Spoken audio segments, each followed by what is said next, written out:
morning. Jim, I had the most incredible dream last night. I had a dream too. You did? Yeah. Tell me about your dream. Will you tell me about yours? You first. Okay. Well, Jim, I dreamt that we had chickens again. Oh. And that I could make a garden. Were they laying eggs? They were. Were they running around and eating the bugs? Eating the bugs. Oh.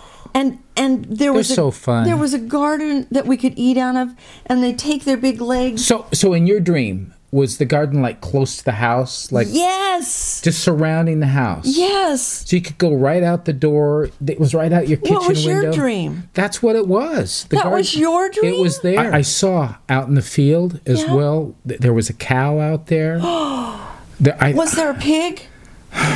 You know, there was. And some sheep. Oh. It was wonderful. Jim, that's such a dream. Let's get this dream written down into a plan. All right. Let me get your chair. Okay.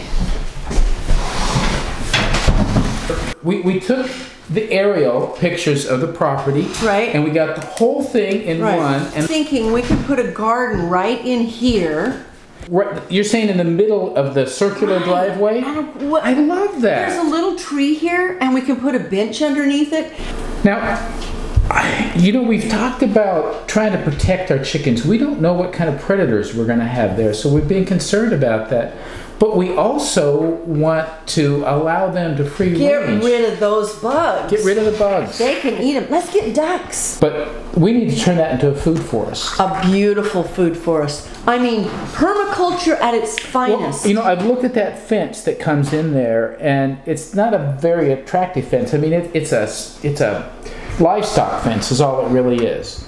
I would like to change that into a gorgeous fence, and maybe like a hedge, where it's a hedge fence. And oh yeah, and can we do like this cool gate? You know how you made me all the really cute gates to walk into? Perfect. You know, we'll probably need a couple of those. You know. So I put this together for the center where the birdhouse is and the tree that we drive around with the driveway. Yep. That'll be great, right? Right.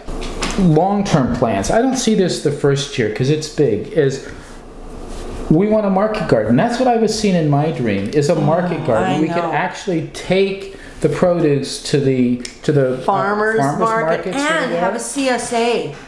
The hay and the grains that we want to use. And we can grow some amaranth and some einkorn and some quinoa. You know, I'm seeing that the majority of the feeds, actually we're not all of the feeds that we give to our animals, we can produce right there. That is going to be the essence of sustainable living in place. You know, Jim, I'm not just going to talk to you, I'm going to talk to them, our friends. Our friends. Happiness thrives on sharing.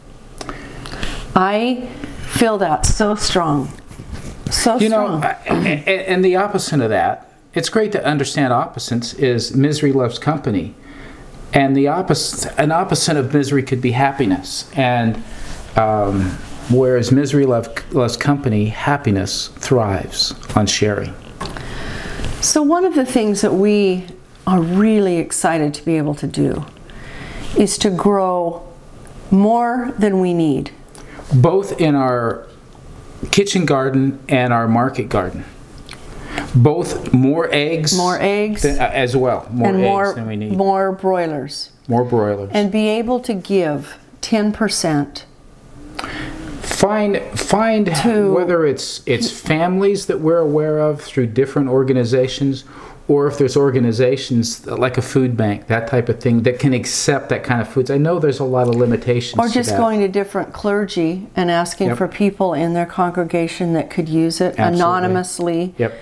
So that we'll be able to give. And the way we see this is, you know, not just us, but if every homesteader, every person who is raising their own food would take 10% of it and find those kinds of circumstances and share their 10%, the amount of hunger in our local communities would go away.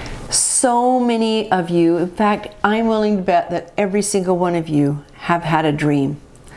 And it doesn't matter if you're in your 30s, 40s, 50s, 60s, 70s, 80s, or 90s. You can do something about your dream the same way we are. We're so excited to go and live our dream. In this second half of our life, we want to do more and do better. And there was a saying in a movie that we watched. Do you remember what that was? I do. It was, God gives us the opportunities.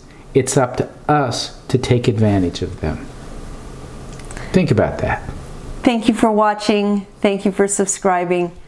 Go and find your dream and make it a reality. Find your happiness. Find your happiness.